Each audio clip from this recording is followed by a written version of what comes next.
अस्सलाम वालेकुम। आपका अपना उस्ताद लेक्चरर तैमूर खान एक और ट्रिकी एमसीक्यू के साथ हाज़िर है। सवाल को देखें। Washing the kitchen I saw a mouse. Sentence में क्या बयान किया जा रहा है? किचन को धोते हुए मैंने एक चूहे को देखा। इंटरेस्टिंग। अब जो हाइलाइटेड फ्रेज़ है वो हमारे पास है वॉशिंग द किचन। इसमें हमारे पास एक वर्ब प्लस आईएनजी है और द किचन एक नाउन फ्रेज़ है। ठीक है, अच्छा जी। लेकिन इस पूरे हाइलाइटेड फ्रेज़ को हम आइडेंटिफाई करेंगे। ऑप्शंस क्या हैं? Geraint phrase, adjectival phrase, adverbial phrase, participle phrase. अब इसको आप देखें। ज़्यादा इम्कान तो इस बात का है कि ये या तो पार्टिसिपल फ्रेज़ होगा या जेरेंट फ्रेज़ होगा। ठीक है, हमें पता है कि एक सेंटेंस के अंदर पार्टिसिपल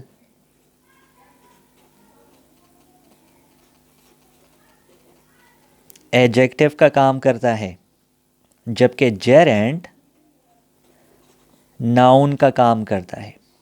ठीक है, अब हम यहाँ पर देखते हैं कि ये जो वॉशिंग द किचन है ये किस चीज़ का काम कर रहा है। तो आप देखें कि ये जो वॉशिंग है, क्या ये इस सेंटेंस का, वॉशिंग द किचन, क्या ये इस सेंटेंस का सब्जेक्ट है या ऑब्जेक्ट है?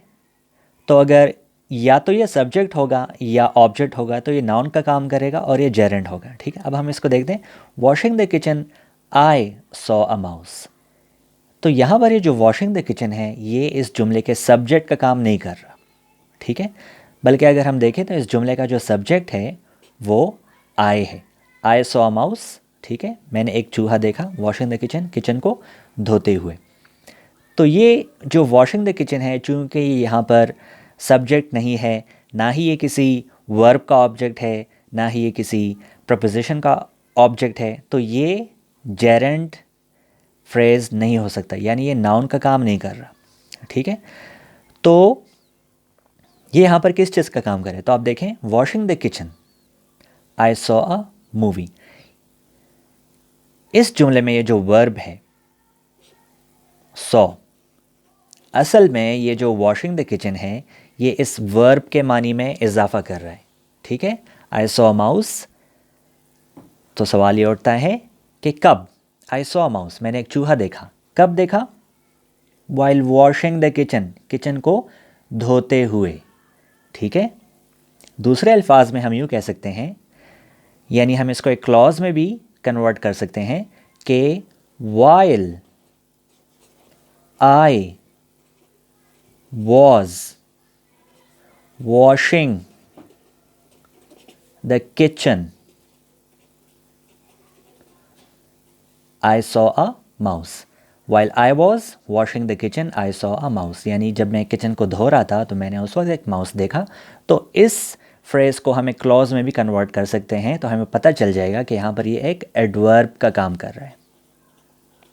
ठीक है, यानी ये हमारे पास एक पार्टिसिपल फ्रेज़ है।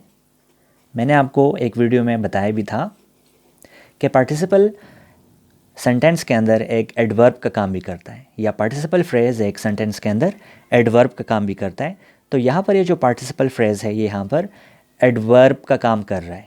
ठीक है, washing the kitchen I saw mouse, तो ये जेरेंट फ्रेज़ नहीं है, ये एक पार्टिसिपल फ्रेज़ है। और ये जो द किचन है ये इस वॉशिंग के साथ ही आया है, इसके मानी में इजाफा कर रहा है, यानी ये इस पार्टिसिपल के मानी में इजाफा कर रहा है यहाँ पर। ठीक है, तो हमारे पास कौन सा ऑप्शन ठीक होगा? हमारे पास पार्टिसिपल फ्रेज़ का ऑप्शन ठीक होगा। लेकिन अगर आपके पास ऑप्शंस ऐसे आते हैं कि उनमें पार्टिसिपल फ्रेज़ नहीं होगा और अगर उसमें एडवर्बियल फ्रेज़ होगा, तो फिर आपने एडवर्बियल फ्रेज़ पर टिक करना होगा, क्योंकि ये स्ट्रक्चर के लिहाज से तो एक पार्टिसिपल फ्रेज़ है, लेकिन इस सेंटेंस में चूँकि ये एक एडवर्ब का काम कर रहा है तो हम इसको एडवर्बियल फ्रेज़ भी कह सकते हैं।